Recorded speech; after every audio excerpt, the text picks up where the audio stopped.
I don't want to set the world on fire. Alright, so we gotta do an episode without Eric on camera because my phone crapped out. I'm so stressed out. I'm so annoyed, Eric. We talked about Australia for about 20 minutes. You mean that bit is gone now? It's gone. It won't even. Oh, so we got to start over on. Poof. Into the stratosphere. You mean it's irretrievable?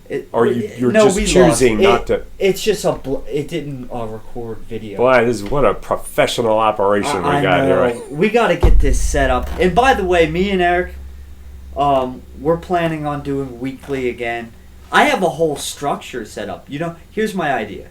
Would Thursday be a good film day for you to shoot? That would probably be Thursday. Any day. Except for maybe 1 week per month. Okay. Yeah, one week per month. We would have to do it some other night. I have an idea. Okay, Monday is our pick an idea day, and then Monday through Wednesday, you and I research the idea. We film Thursday evening, and then we post it Friday morning. That's okay. Like we could get into a system. Yeah, Eric, you had a bunch of good ideas. I liked a lot of them. This episode was going to be called "How Do We Take Our Country Back?" But I'm not sure that you even want to do that. I think you're happy in Biden's America. I am not happy in anybody's America. All right. We were going to do an episode. I'm just saying things could be a lot worse, and they were a lot worse, and they're going to get a lot worse. Oh, yeah. Well, one thing about you, Eric, is you'll at least admit that things are going to get bad. Yeah. Things that wouldn't have got bad had none of this 2020 stuff ever happened. Like the restrictions, and you got to admit that the disease that's out there right now is going to permanently bring about a new way of life. Yes, I've heard that said, even by various social and political commenters and observers, and that's just yes, this pandemic situation, whether it's real or not, and I'm still not sure where you are on that, but what it has been said is necessary for us to do to deal with it is altered our lifestyles, and it will never go back. And it won't entirely go back. People think it's going to go back, but it's not. No, I think it won't go back to exactly the way it was. Well, what do you think of the fact that now that there's a new variant, they're saying it's just passing through the double V'd? Passing through what? We can't say the V word. The V, the jab. The double jabbed. We can't say the word? We can't say it, Eric. I say this every episode. And I never understand it. You don't understand censorship. They'll censor it. I don't. I still don't understand why it's objectionable. Basically, the double dose that you got this year, does nothing. And I knew that was going to happen. I'm like, it's never going to get us back to normal. You mean it's just saline solution or something? No, I mean, what they made it sound like, if you get these two things, we will go back to normal. But now they're just admitting, they're like, no, it's not going to happen. I don't remember anybody saying we can get back to normal. I mean, first of all, the idea that we can get back to normal was contingent upon us responding to this thing the way they said we were supposed to. They were hoping for something like 80% of the public getting 80 to 90% of it getting vaccinated, accepting the vaccinations, and that ain't going to happen. Yeah, but even if everybody was forced to get it, they would just continue on. They'd be like, "Nah, we're not." Well, that's so you say. Well, that's even even if you're right, you got no way to prove that. I do have a way to prove it. You got the double jab, and now NBC and CNN and all the news are saying it's not going to do anything to this variant. They're like, why do they say that? Because to the variant. Yeah. Well, so you waited. I did nothing. No, what I've been hearing is that it's not as effective against this variant as it was against the Delta, the Alpha and the Delta. But they're also saying, and we don't have enough data to really define this the parameters of this new variant. It's they're still gathering the data. They're thinking now. I think my understanding is that the way it looks, it's just as transmissible as the old variants, but it's not as virulent. You don't get as sick from it, and the vaccination is less effective against it, but it's good enough to get us through. Eric, I can't believe it sometimes. You can't believe how credulous I am. Eric, it's this from a guy who's. It's about to be 2022. It's been like 18 months of this. If this is still happening in 2025, like legit, like, oh, there's a new variant every 3 months, are you still going to be like parroting the mainstream media? I don't know what I'm going to be doing. I don't know if I'm going to be alive in 2025. But this, I think it's conceivable that this situation is real, that there is a virus out there that's mutating continually, because that's what viruses and other vital organisms do. A virus isn't an organism. It's not technically alive, but it has some of the characteristics of organisms. And one of the things organisms do, especially very small organisms like bacteriums and viruses, is mutate.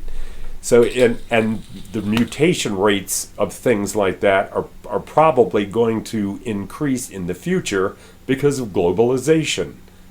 Yeah. All of that sounds very credible to me, and that's what all the epidemiologists and the experts are saying, against which we got the politicians, these dirtbag Republicans and Trump suck-ups, who, and all of this was started by one man, Donald F. Trump. If it wasn't for that, there wouldn't be this resistance to it that there is. And it's that's not true. Well, people like me, I'm not a Trump supporter.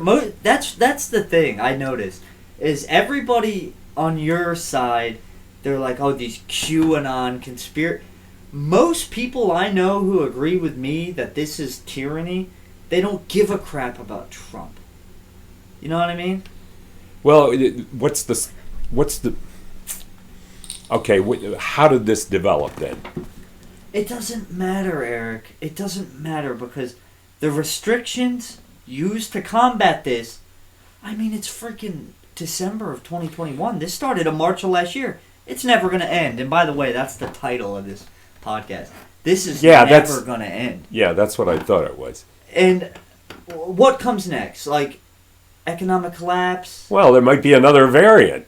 Oh, God. And there might actually be another variant. Because, like I say, that's what these little critters do. They mutate. And then we got to, and every time they do, we have to come up with a variant on our vaccine to make it work. And it could just get worse.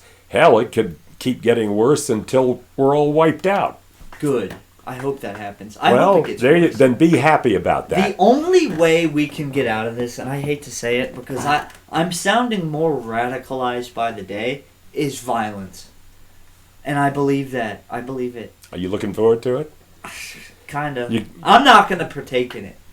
Oh, you're not? Yeah, because I've been saying stuff to people for the past couple months. I keep saying I'm running out of time. And when you start saying stuff like that, people start worrying about you. They say, are you going to hurt yourself? Are you going to hurt other people? No. I have values and I have principles. But if I thought of a genius way to get out of this, this is how you'd have to do it. Scientology is like a big cult, right? There's like, how many Scientologists are out there? Hundreds of thousands? Maybe I have millions? no idea. Too many. You'd have to start a cult, like a religious cult. And in order to like the army, fraternities, cults, Scientology, one thing they all have in common is you have to put people through trauma. You have to break them down. You have to make them do pointless tasks. There is an art to brainwashing people, and I think I would be good at it. I want to start a religious cult. And then once I have everybody in, then I start to unload the radical, like, let's get violent, let's overthrow the government. How many people does it take to fucking take back our country? How many people do you Take think it back from what? from tyranny? Okay, well, What, 10,000, maybe even less? well, I'm not sure what you have in mind exactly, but whatever it is, it sounds pretty ambitious, and I would think it would take a lot more than that. What are all What the you're militias talking about doing? is some kind of a civil war. Oh yeah, yeah. Well, whatever kind of war you're going to fight, you plan to fight, you better come up with more than 10,000 people. Well, that's how you'd have to lure them in, and then you have to start radical. Basically, I'm second Hitler. That's what I'm talking about. Yeah. I know you aspire to that. You would But here's what we you could would love to have a following, and yeah. or is this something you really would like to do if you had the means, or are you just having fun here? I'm half Thinking and of- half and half. Yeah. But like, what are all the militias doing in America? Like, there are guys with a bunch of AKs and AR-15s. You know what they could do is they could storm every major city with guns and just say, we ain't leaving. Like that. What do you think protesting works anymore? I don't think it does. I was never sure of the value of protesting. It wasn't. I don't know if it was ever meant to change anything. Well, it's always meant to change something, but I think that if you're going to protest something, your expectations are necessarily going to be pretty low. And you need all the you're going to media. do is the main point of a protest, I think, is just to bring something to the attention of the powers. Say, this is how the people feel about it, and the bigger the numbers that you can assemble for these protests, the more of an impression it's going to make on whoever's pulling the levers. I don't know. I think it works to the extent that people in positions of power are occasionally impressed by it. It does send a message that otherwise politicians might be too insulated to pick up on. You want to know what time protesting worked? Is when they tried to make Kratom illegal in 2016.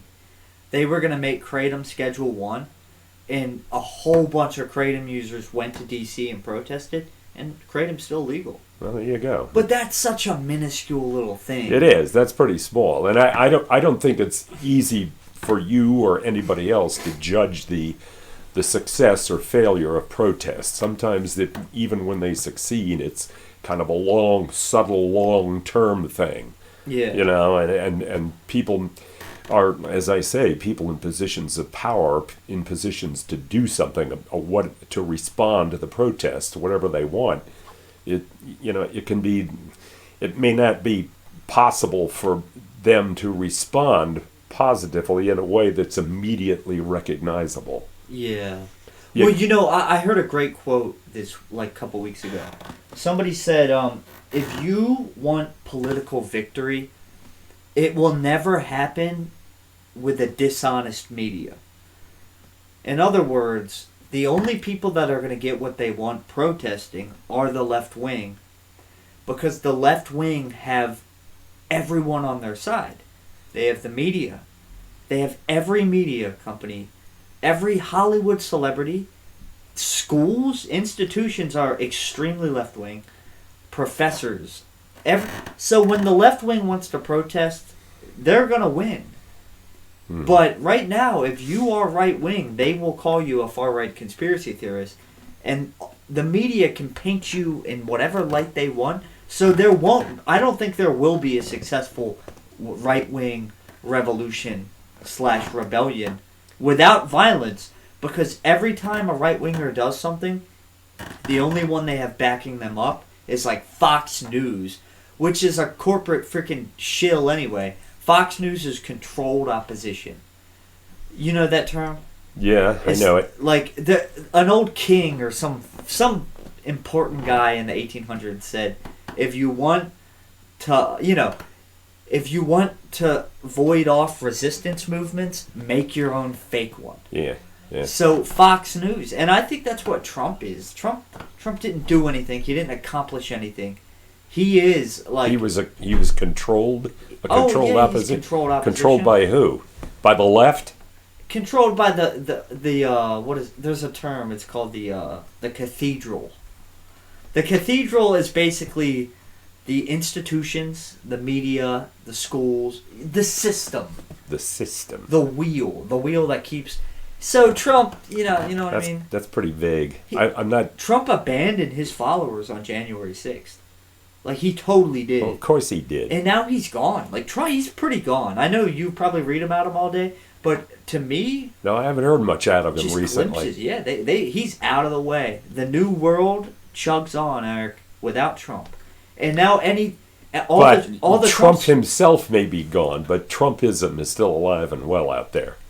Yeah. And most of the people in Congress, or just virtually all the Republicans who matter at all, are Trumpists. They may not appeal to him that much. They may not invoke his name as much as they used to. But they still pander to his ideas, such as, insofar as they could be called ideas. They're behind him, and they say so for the. It's not for you or me necessarily, but it's for this 40 to 45% of the public who's still solidly behind Trump and still think he's America's savior and redeemer. Yeah. I mean, it's a squalid business, but it's the reality. I'll give you one thing is I do see Trump's base, like I see the QAnon people a lot, and I really don't like them. You told me that before. I can see why people think that like Trump supporters are like stupid rednecks. I could totally see that because they act like it. You know what I mean? Yes, I knew. They freaking make him out to be a god. But then there's people like me, Eric, who's like a part of this new right. It's like a new right with more libertarian values. Yeah. There are more people out there like me than you think. And then I get grouped into this Trump category that I'm not a part of at all. You know what I mean? Well, he was full of little aphorisms like that were easy to express.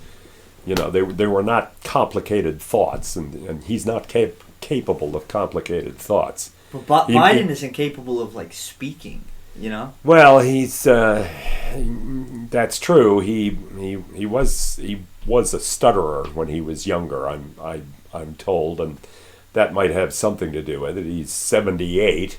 I always recognized that he was too damn old for this job, no matter how, even if he was entirely well-intentioned, he's not up to it. Yeah. That job is bigger than any man now. Nobody can handle it, and you got to admit that he comes to the job with a plate full of problems that have to be dealt with somehow.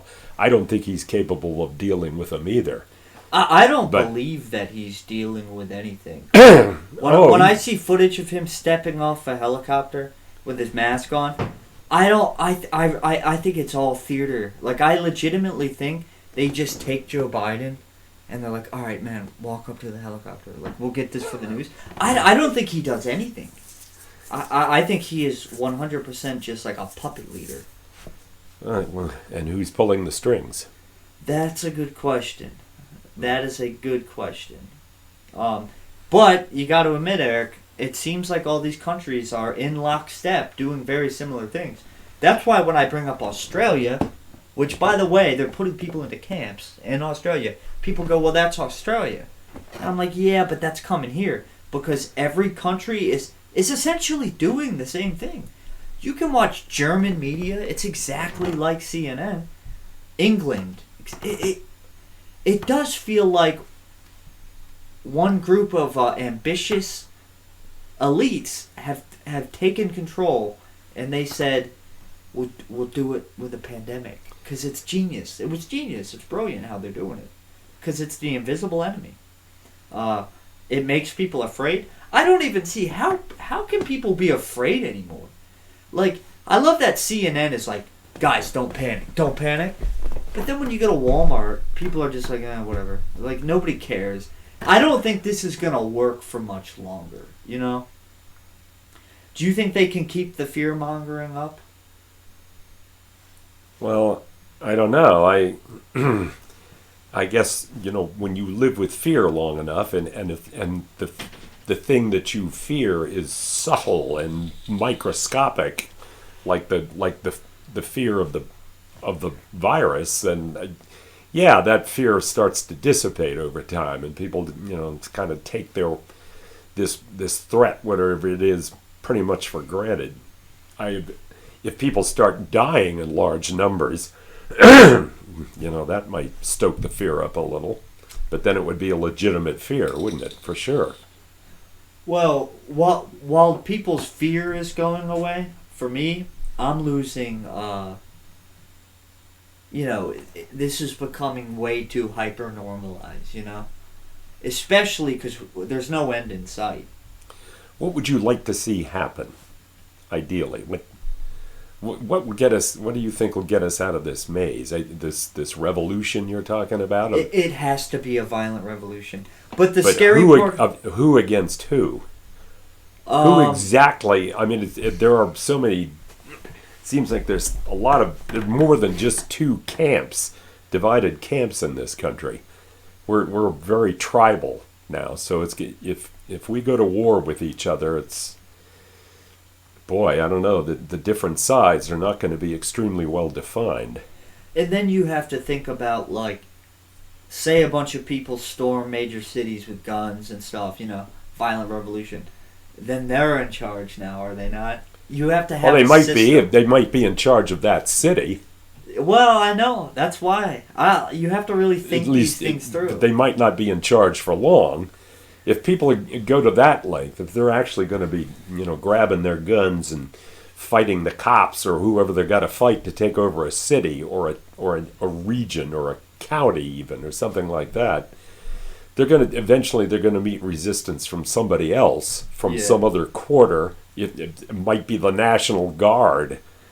I know, but here's the thing: is also you have to think about this. Maybe this is supposed to happen. We're supposed to all kill each other. Because you mean that's part of the plan? Yeah, and then somebody said the other day, China has 200 million soldiers. Do they? That's a number. I've undoubtedly heard the number of people in the Chinese military, but it's not. I'd have to go double check. I'd have to Google that. So, we were going to do an episode called "Are We Being Divided and Conquered?" and I totally think we are. There will come a point where people... excuse me, but who is behind this division that I don't know the answer. You don't know? No. But I mean, this episode's all over the place.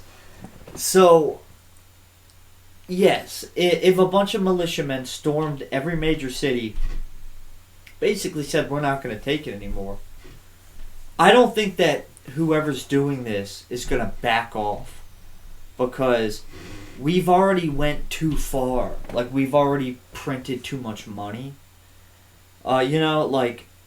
There's no way out of this, really. I would rather it end violently and brutally and they lose. They being who, exactly? I'd rather everybody die. Everybody die. You'd rather see everybody die than to carry on this pointless, dreary, regulated existence that we... I would totally rather see that. I'd rather the world... That's pretty extreme, Brandon. Good. They pushed me too far. And they're going to regret it. Yeah. I was going to do... Yeah, we were going to do an episode, How Do We Take the Country Back? And I actually started thinking of, little ways to do things, Anyway. What were you starting to get at when you were talking about the Chinese military? Well, what if everybody just started killing each other in a civil war in this country? Which, by the way, a lot of more people are starting to believe in that there could be a civil war, and then some other country just storms in. You played right into our hands, Well, there are countries out there, principally, yes, China and Russia, who still hate us. They still hate the history of which they had from time to time been victims, and they are particularly, they hate the West, and especially the United States, and they're patriotic. China is super patriotic. Yes, they are. Yeah. They have that movie called Wolf Warrior. It's a big action movie, and it's all I like fight for China. A Chinese Rambo character. Exactly. And what do we have? We have a bunch of purple-haired little commies hating America. It's sickening to me. And I have a theory about wokeness, you know? Wokeness is just for the young, you know? They're not going to turn me woke. They're not going to make you woke. Wokeness is just turning the youth into little compliant idiots. Because one thing I've noticed about everybody I know who's into progressive politics, LGBT, BLM stuff, they are the most compliant, naive people ever. They have no distrust of the media. They will get the double jab. They will do anything the government tells them to do so long as they can fucking change their pronouns. That's why I hate the woke. And they're doing it to the children. And guess what? The children are the future of this country. So people like you and I are going to be faded out, Eric. Well, I'm sort of with you there. I am no friend of wokeness. Yeah. Yeah, I think sinister shit, man. It's sinister. It's pernicious. I don't know about sinister. I think these people are very sincere, but you know, you can carry even sincerity to an obscene extreme, and that's what they're doing. Yeah. And it fosters discontent for no constructive purpose.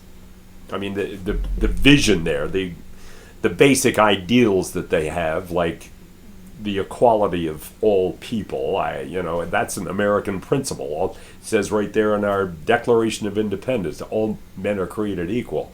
Of course, the guys who wrote that were hypocrites because they didn't observe it. Uh-huh. They apparently didn't believe that Africans were equal to us.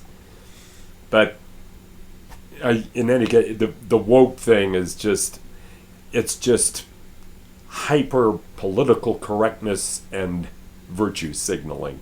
Yeah. And it's not going to accomplish anything constructive. In fact, it's just going to tend to stoke these various tensions that we're enduring right now. I talk about BreadTube a lot. BreadTube is just far left political commentators. When you watch the right-wingers, they're all sitting in a room and they're buddies, and they're talking about policy and principles and, gun rights and the media. But then when you watch left-wing BreadTube, they're so mean. They're just, They're mean? They're mean and they're hateful. Well, I didn't know they had enough testosterone to be mean. It's completely flip-flop. They're the intolerant ones, You watch the right-wingers and they're just like, hey man, leave me alone. What right-wingers are you talking about? I consider QAnon to be right-wingers. I don't even know what I mean when I say right. When I mean right-wingers, I basically mean non-left-wingers. You know what I mean? There are so many people out there that aren't conservatives, but they're just... Yeah, okay, the term right wing has a certain negative connotation to it. Yeah. Right there. And so what you're talking about, I think, when you say left-winger, right-wingers is what they used to just call conservatives. Yeah, but most smart, critically thinking people, they're not conservatives. Like Tucker Carlson, I don't know what he is, but to me, Tucker Carlson always makes sense. He only speaks the truth. And is he a right-winger? I am whatever He Tucker is a right-winger. So, to me, right-wingers are just critical thinking, good people who want to be left alone. No. But then you watch these left-wingers, and they're like, they have purple hair, and they're for LGBT, they're screaming. You're talking about one particular tribe of left-wingers there. Yeah. Just like the QAnon is a tribe of right-wingers. Yeah, but... Both ends have their lunatic fringe. But one side is being censored, and one side is being backed up by the cathedral of institutions and media. Well, that's why Eric suggested you floated an idea. It was something about Republicans. Are Republicans trying to take over? Something like that? You floated an idea in your email. Undermine democracy or something? Yeah. So, to me, I'm like, no, they can't. They don't have the media on their side.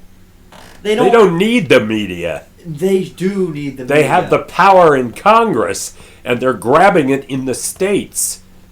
Okay, so They're- that's a they're- whole different subsection well, of politics, though. Well, that's like but it's legitimate pertinent bill it's passing pertinent to law. what you're talking about. I don't think that matters anymore. Congress, You don't think what matters? Congress and lawmakers and suing and stuff, like, that's all just background crap. But the culture war is the forefront of this, Eric. And the culture war has taken over all that. You know what I mean? Fiscal policy and all that. That's old world stuff. Well, It doesn't matter about none of that matters. The Trump Republicans are fighting a culture war too. They're acutely aware that there is a culture war going on, and they're not what the genius of the right wing right now, the political right wing in America, right, is they're somebody once said all politics is local. Okay, so they're focused, and that they're right in a way. That's what the Trump Republicans are focusing on now is regional politics, local politics. Yeah. They're trying to take over state houses and governorships. And I hear they're doing a good job. Yes, they are. They're Yeah. coming right along, and they're these voter restrictions things. That's not bullshit. They really are trying to restrict voting, and to deny access to the booth to as many people as they can. What, like voter ID? Well, voter ID. I personally don't have a problem with voter ID, but that's not what I'm talking about. I know that's one of the articles in some of these laws that they're drafting, and I in theory I don't see what's wrong with that. And in fact I don't see that much of an objection to it, even from the left, even from the liberals. But the Republicans a long while ago, as far back as the early '60s, came up with this bizarre theory that the fewer people who turn out to vote, the better the chances Republicans have of winning elections. Oh, I believe that. You believe that? Yeah. So why would that be? I Because- never heard that theory okay. explained. Because most people are very easily manipulated. For instance, like last year, they showed footage of like the George Floyd. Most person that their head is up their ass and they don't know anything about the world, they're easily manipulated by the liberal media, and they go, "Oh, I don't like that orange man. I don't like him. Media says he bad." So when all these Media people, is right. when people flock to the voting booths, your average person is like a freaking like brain dead, like liberal that gets manipulated by the media. And You don't think right wingers are manipulated by the media? what media? Fox News. Fox News is the only one left. Fox News. Well, Fox News is the most watched network in America, because from what I'm Tucker told. Carlson is brilliant. That's why. He's a turd. Eric, you've never even watched him. I have I know too. you haven't. Every time we've talked about Tucker Carlson, you're like, "Yeah, I've seen snippets of him talking," and I'm like, "Yeah, because the liberal media took him out of context." But does that make sense, Eric? Like most average, I could Yeah, see it makes Republicans- it. Yes, you're right that most people are easily manipulated. Yes. But that's true across the board. It is true across the board. But if you get like a whole city to vote, I could see that Republicans are like, let's keep these people out because they don't know anything. One thing I've noticed is that when you ask a Republican about like gun laws, like gun restrictions, they seem to know every in and out of it, Oh, they know gun laws, all right. They're obsessed with it. which is good. But like then you find these left wingers and they're just like their whole politics is based off of like, Now, where you is that person racist? Is he a homophobe? I'm gonna vote against. So that's why they don't want the dumb masses to vote. Oh, Schooled ya. Nah, I'm joking. I wish you were on camera. I'm so frustrated that the camera's not working. But why? What would the camera get? well, it's just not a full podcast without Yeah. your video. Yeah. But that was an interesting point. So what were you getting at though? Well, so Republicans, in it's your just, opinion, they're trying to kill democracy. yeah, democracy doesn't work for them. Every time they try democracy, they lose. Well, that's not true, but they want power at all costs by any means at hand, and democracy. They're afraid that democracy won't get it for them. Now, I've heard other analysis. I have heard it said admittedly on the, in the mainstream media, that it has been shown that that's not the case. That it actually, I've heard it said that Republicans actually benefit from large voter turnout. I don't know which is true, and the theory that the theory that you said, I don't buy it. No, I don't believe that it's only left wingers who are manipulated, and the masses out there are full of people who are ignorant, passive aggressive, and tribal, and they'll believe what their tribal leaders tell them, whatever it is, from whatever source they can find. Yet the Republicans seem to feel that just across the board, even if it should mean that some Republicans are going to get cut out of the process, even that will be to their advantage. It must be, because some of these restrictions, you look at them and a lot of them are clearly designed to shut certain, young people, college students, minorities out of the vote, because those people tend to vote Democratic. Yeah. But they're willing to sacrifice a few Republican votes to cut out as many people who won't vote their way. But here's the thing. I almost agree with the anti-democracy thing. I know you why. do. I'll explain why. I some time ago. It's not fair. The world isn't fair. If it isn't fair. This is what the cathedral is. The cathedral is the mainstream media institution, schools, the public. So if we have like a 99% liberal media that's manipulating people, then it isn't really a democracy. Because Fox News is like a little speck compared to the freaking 2,000 liberal channels. The media is the most important thing to me in politics. Censorship in the media. It's very important. And one side has control over all of it. You know what I mean? Like, look at what they did to Trump for 4 years. Just slammed him all day, every day, just all day. Like, that's not a democracy. Well, I regret it as much as anybody that the news media over the decades has become more and more biased and more free with their interpretations, with People their analyses of the news. Yeah. That's not what news was originally supposed to be. I remember, and I still think that. I still think the network news is relatively unbiased. I think most people don't even believe it anymore. And Well, that's the sad state of our country. Well, if it's all biased, if it's all lies, isn't that a good thing? It's not, because it seems to be brainwashing people. But if they don't believe it... Well, like the people that get on the internet and go to like censored websites, like, yeah. But like you go to these websites like Odyssey is where all the banned YouTube stuff goes. Every video has like 2,000 views. It's nothing. It's like nothing. And you can see why people are still out there wearing their stupid masks. And like walking around like everything's fine. It's because NBC and CNN and all these news... have you ever heard the term conservatives are just left-wingers going the speed limit or something? Or something like that? Basically, it implies that conservatives are so cucked now. They're so weakened that they're just like, they are the left-wingers with a little edge to them. You know what I mean? Wait a minute. Who's conservatives are just left-wingers with a little bit of spice, you know?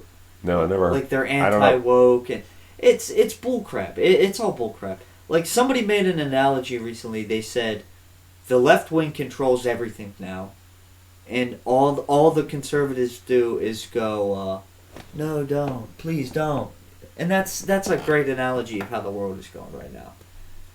It seems like the right wing is just, they're not even putting up a fight. Like, I'm getting sick of Tucker Carlson being such a weenie. Pretty much, yeah. What? Which makes me feel radicalized, Eric.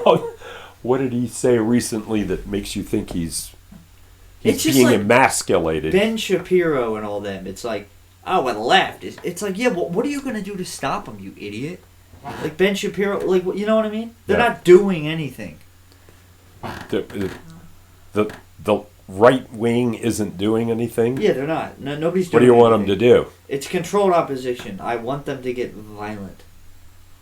You mean you want them to incite actual violence or Actual get out there and violence. lead it? Apocalypse. You want to? Apocalypse now is what I want. Well, you're a little lunatic, Brandon. I don't know, Eric. The way the tide's going, oh, God. Well, then things are going your way. Then I would say. They're not, man. You mean that they're not going fast enough your way? The I mean, apocalypse just seems like it's always just out of reach. this pandemic is never going to end. Like, this Omicron thing, it's like, whoa, like, did that shock you a little? It's like, oh, wow, are they really doing this Shock again? me in what way? Like, that- I know when you watch the news, Eric, you go, oh, no, there's a new variant. That's what you say, right? And then I go, oh, I can't believe they're pulling this. Like, how Well, much okay, farther are they all going right. to poke these people? What is your view of the new variant? Do you think I don't believe it. I you don't believe any it's a of it. complete fraud? No, I don't know if it's a fraud. It doesn't matter because the restrictions used to combat all of this Well, is way these- worse and way more permanent than people Well, realize. that's a value judgment that you and a lot of other people have made, especially conservatives, especially Trump conservatives. If you got a situation like that where people are dying, let's say it's all for real. If people are dying from a virus that mutates, and it's always coming up with new forms that outwits our vaccines, and then we have to scramble to come how up with convenient. it. And so, yeah, well, so you think, but what if it's real? Would it make any difference? Let me put doesn't it another matter. way. Would it make any difference to you if it was real? It would not. It would not. You would Even still if be my against. family was dying. Yeah, I'd even say, if your family was you dying. do not have the right to lock down a business. Well, you do that's- not have the right to censor the whole internet. Censorship is so bad right now, Eric. Like, that's why I go, it's so convenient. Oh, it's so convenient. And now they're forcing people to get medical treatments that they don't want to get. That my uncle's dying from, by the way. He's going to die soon from that, from what he got in his arm. Barry? He's dying, yeah. He's dying from a. Yeah, Eric, I try to be freaking cryptic, and then you keep saying the V word. Oh, I we may as well just close up shop if we're going to be that restricted. No, I let's can't not believe be. it. Let's not be. Let's just say what we want. But it could hurt our channel. That's what I'm saying. I don't know. It's so hard, Eric. Well, I hear it all the time. Of course, that's on the mainstream media. The legacy media. That's the best. Call it the legacy media, because ain't nobody Whatever. watching it. It ain't as mainstream as people think. Well, it's just a term. I know. I'm Yeah, sure it you're is right. I'm just a sure. term. I'm sure it is. I wonder if it was ever watched that much. However much it may be watched, I keep hearing that Fox has outclasses them all in terms of viewership. Yeah. So I mean, whatever they're lacking in as far as numbers of channels or programs go, it's like what I always say about the right wing is it's whatever. I don't know what their numbers are. It seems like they're not quite 50%. I always go with like 40 to 45% of the people are still Trump supporters who would vote for him again if he ran again. It's not quite a majority, but whatever they lack in numbers, they more than make up for in passion. Yeah. Those people are impassioned. I'll say that for them. And usually a passion like that is pretty thoroughly irrational, and I think that's true in this case too. The thing is that I was just gonna make a point. Well, that's another thing is CNN and Fox are getting upset because all these independent journalists on YouTube are killing them in numbers, you know? Like, say Tucker Carlson gets 10 million viewers a night. Some kid with a YouTube channel could get 100 million views a month, you know what I mean?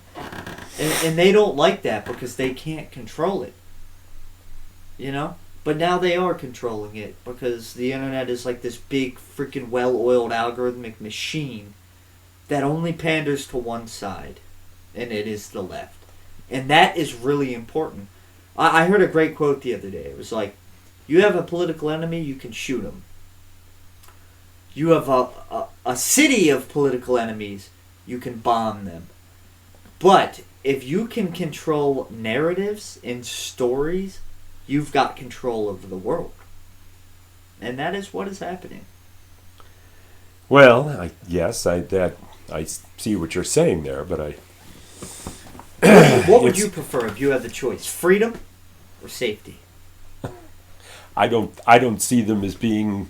I don't see that the choice is that binary. I think it's possible to have both. I mean, whenever you, in the sense in which you're talking about it, I can't say freedom or safety or security.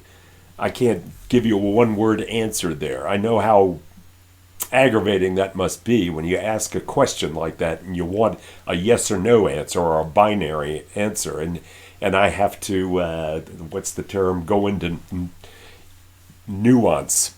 Safety is temporary, but freedom is forever. Well, they're both pretty temporary. It depends on what's going on. But now they flipped it. Now it's freedom is temporary, safety is forever.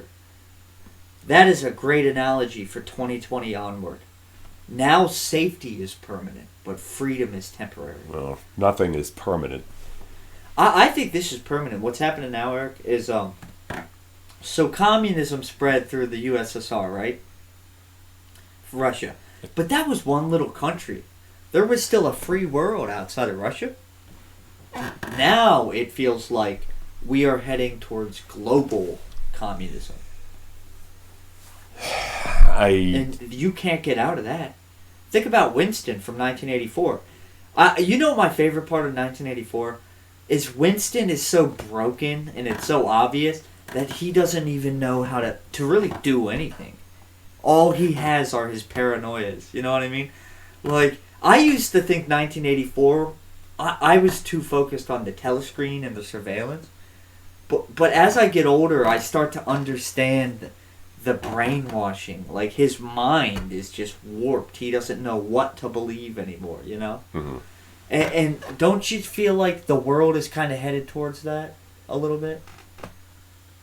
I know you think that it's globalization is impossible. You've said that before. Mm-hmm. We're never going to have a global government. But if you were to try to achieve that, the best way to do it would be with a pandemic. It's great. It's the invisible enemy. Well, I can certainly see where a pandemic would be a useful tool, and I'm sure things like that have been used by authoritarians to their various and nefarious purposes. I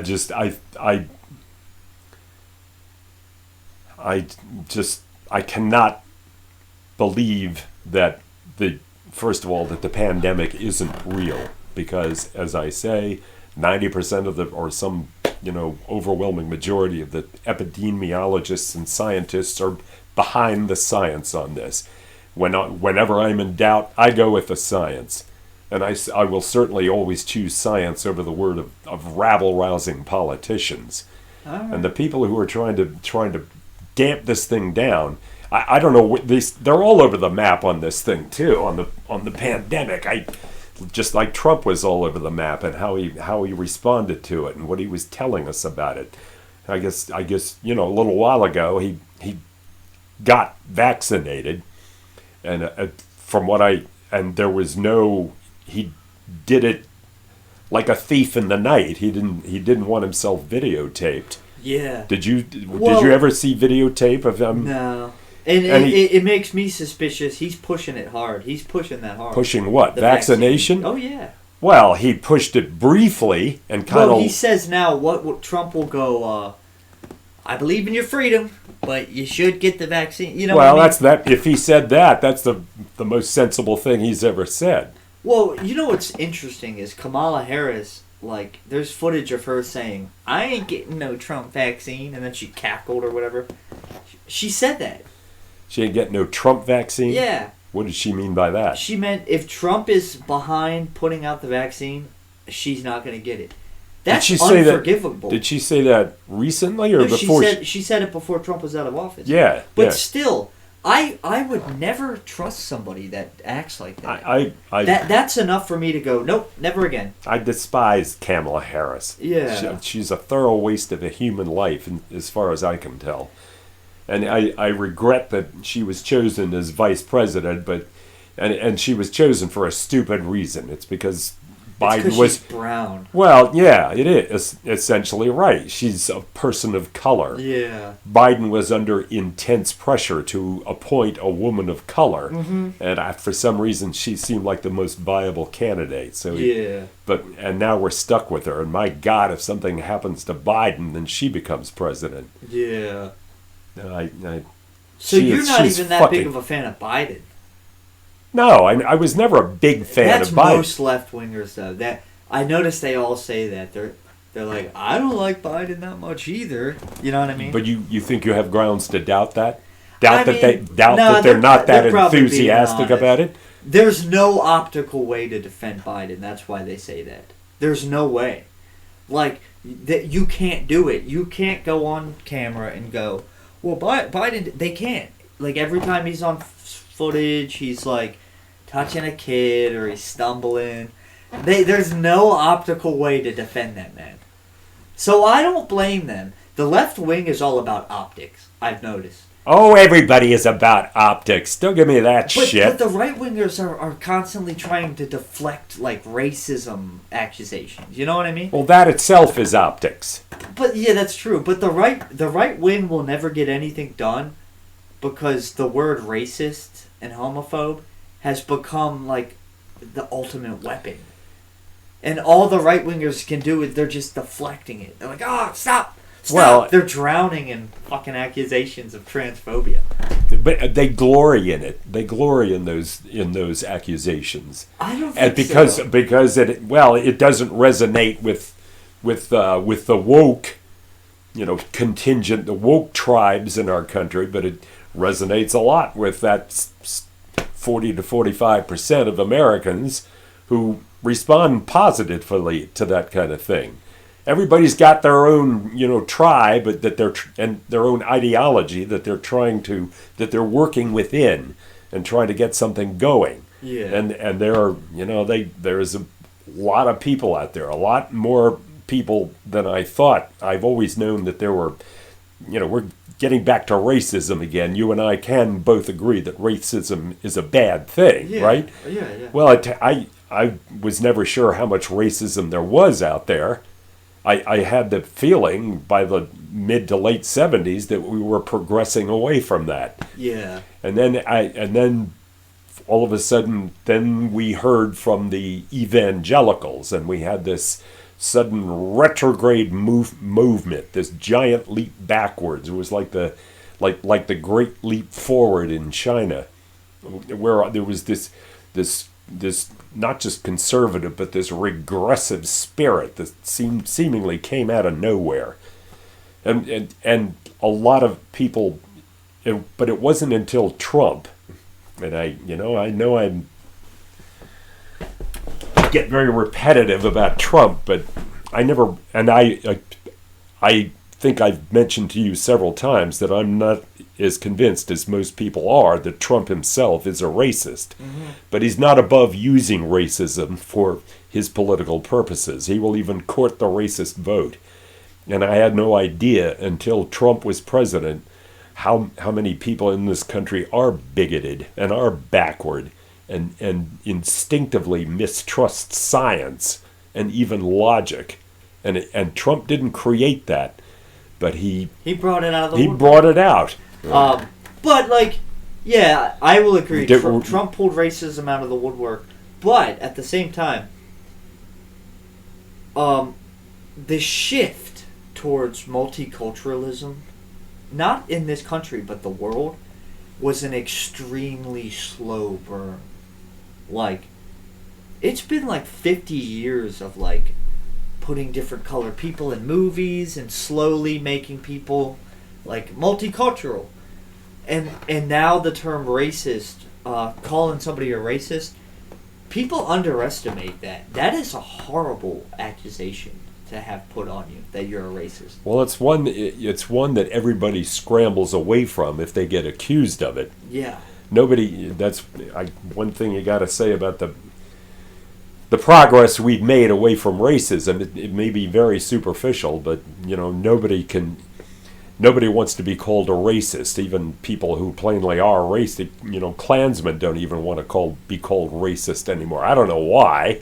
I mean, that was their whole reason for being initially. But politicians certainly they distance themselves from that like it's the kiss of death, which I don't know. It may or may not be. I'm trying to get away from getting angry about race politics, because I just realize I'm falling for it if I get it. It's divide and conquer, essentially. When you watch the left and the right feud online, it's all about race and identity politics. And meanwhile, the world keeps moving into a dystopia. I'm with you there. I think we're as bad as racism is, and even as much worse as it is than I thought it was. It's getting, the accusations of racism are just flying a little too freely around here, especially in the woke culture. Yeah. And the woke culture has nothing whatever constructive to contribute to the discussion. But it's their lifeblood. And the funny thing is, the people that are most commonly called racist, take my dad, for example. Huge Trump supporter. I could see why people would say, oh, he's a racist. Because he makes jokes. He doesn't like illegals. But when you get to know the guy, he is the most good person. We've sat in waiting rooms at doctor's offices. He'll talk to anybody. Black people, Mexican. Yeah, I believe that. Kind-hearted dude. So, in my opinion, he's a nice guy. I know what you mean. All the people that have beliefs that border on racism, hey, let's close the borders, build the wall, they all seem to be I don't know. There's this whole thing of left-wing liberal types. Somebody made a great point recently. They said, if you're a left-wing bread tuber, far left YouTuber, and you're calling everybody racist, does that mean you're not racist? It's almost like a deflection. Oh, they're racist. People think that if you point I think Joe Rogan made this point. Joe Rogan says brilliant stuff sometimes.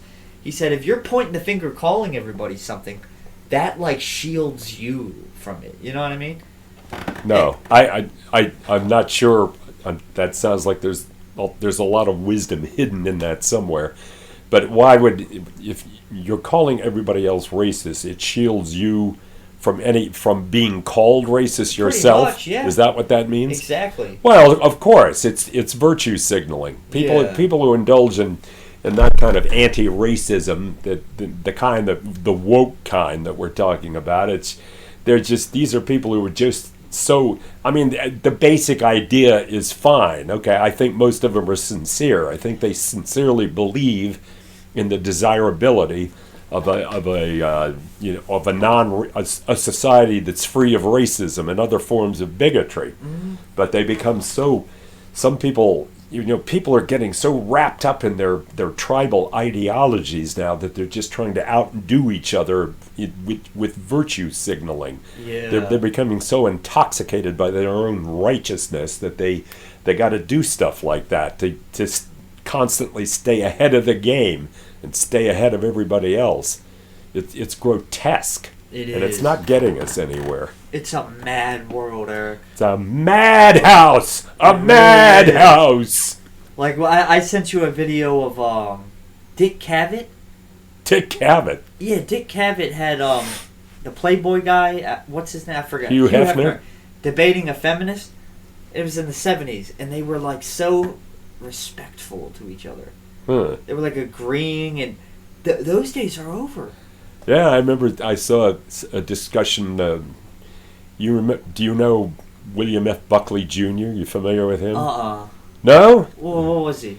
Oh, he was a conservative intellectual of the 50s, 60s, and 70s. I think he died sometime in the 70s, maybe the early 80s.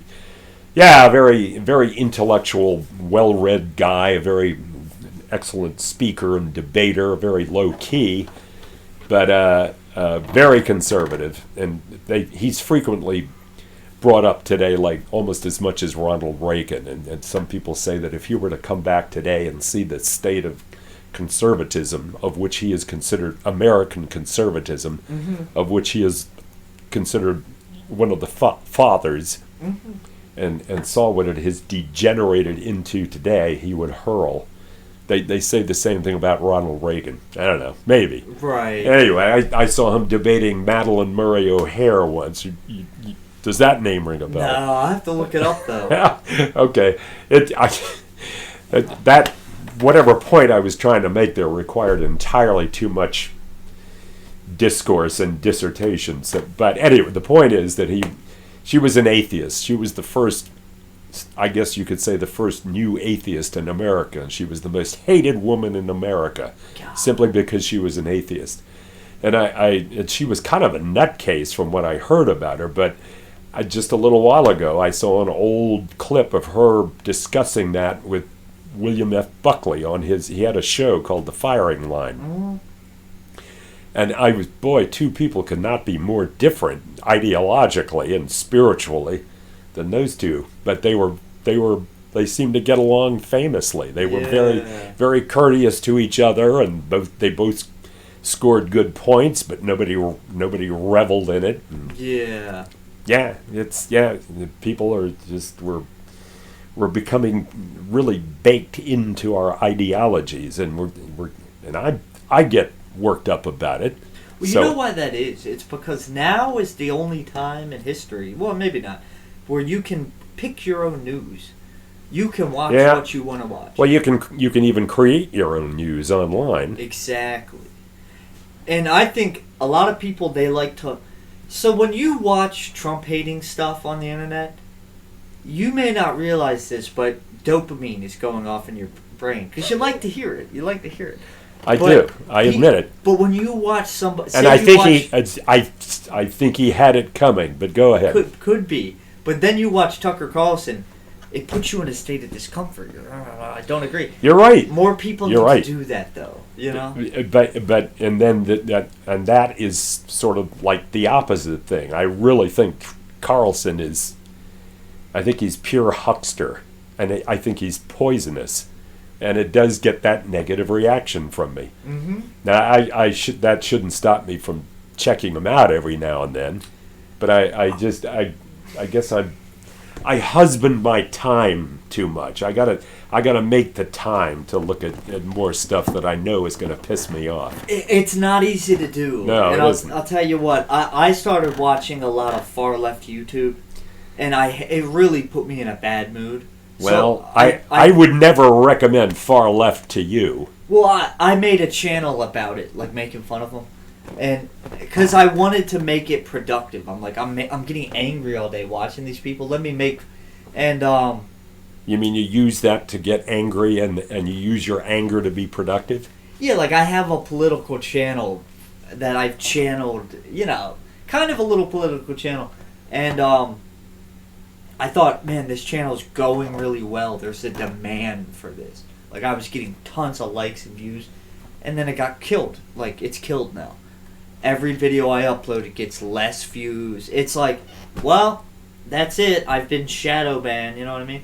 But it hurts to watch stuff that you disagree with, but the world should do that. Because we need to find... And I watched two left-wingers have a conversation the other day. I'm like, oh, that's interesting. Like, two people on the left. One of them was a communist. One of them was, like, liberal, like, normal, typical leftist. And their conversation was so phony. You know what I mean? Like, they couldn't even pretend. And that's why my theory is that left-wingers, they don't group together well. There's no camaraderie. They're never going to get that the way the Tucker Carlson fans would. Well, I think I know what you're talking about. That's one way of putting it. I think there seems to be something about conservatives that is collectively regressive. they seem to be instinctively mistrustful of progress in any form. It starts including science, and that's what pisses me off more than anything else about conservatives, about their rejection of science. It's certainly when it's politically, uncomfortable for them. But they also tend to be more collective. They can get together, and they even different brands of conservatism. Yep. Yeah, they can kind of put that aside and concentrate on what they have in common. Yes. Liberals tend to be a little more, we're a little more dissociative. I think that would be a good word. And liberals are fine to me. I way prefer liberals to the far left people I'm talking about. Well, okay. And I think I'm a liberal. I don't know what. Well, maybe you are in some much. some respects. If you were as devoted to or as against racism as you like to say you are, and I have no reason to doubt that, then let's face it, racism is a vestige of old-fashioned conservatism. It was the conservatives who fought racial equality every step of the way from the beginning, and it was liberals who tried to lead us into an era where we were past all that. But I don't think liberals did that honorably. Well, I think they realized they could manipulate people. Oh, that's It's bullshit, like the Brandon. Clintons, like Hillary Clinton. Let me put. Back in the 90s, she was calling black people super predators on the news. She was like, they're super predators. And it's like now she's all anti-racism. It's like, no, race identity politics, the only reason liberals are so for it is because they realize how powerful and manipulative it is. Well, it's not as manipulative, it's not as powerful as they thought it was. And I think that's what lost us the election in 2016, is because Hillary Clinton and her friends in the Democratic committee, I'm drawing blanks on all this stuff now. In the bathroom rights and all yeah, that. transgender bathroom rights, and they got so obsessed with that. and Hillary did have a lot of policy programs, and that's what the most important aspect of presidential elections should be about, policy. But physical policy, economic policy, and foreign policy, stuff that's constructive. She was, the only thing I can remember about her campaign was about identity politics. Yeah. And people don't care about that as much as they don't. And I wonder if the Democrats have learned that lesson. I know it's pointed out to them from time to time, because on the MSNBC, interviews a lot of Democrats, and they bring that up. They say, "Are you sure that's where you want to go with this? Because it's losing you elections." Mm-hmm. And the Democrats who are on the show say that yes, they claim they got that, but I don't see anything change. Well, you want to hear something interesting is back in 2016, and we'll wrap it up soon, but back in 2016, when Hillary was talking about transgender bathroom rights, think back to then, Eric. That was like a very new thing, like transgender. You didn't even know one. You're like, I've never even seen one. It only took 5 years, and now every single one of my 10-year-old niece's friends are he, she, theys. It only took 5 years for it to go to like, there's an occasional transgender person that wants to use the bathroom, to now all the kids are transgender kids. That's insane. Wait a minute, what were you saying about your nieces and nephews exactly? I went to their Halloween party, and every single one of them were talking They were all cross-dressing? Not Halloween? exactly. But they had haircuts, like the girls had short hair, and they said, I'm he, they. And the dudes were like little women. And I'm like, I can't believe it only took 5 years. You never even heard of them in 2014.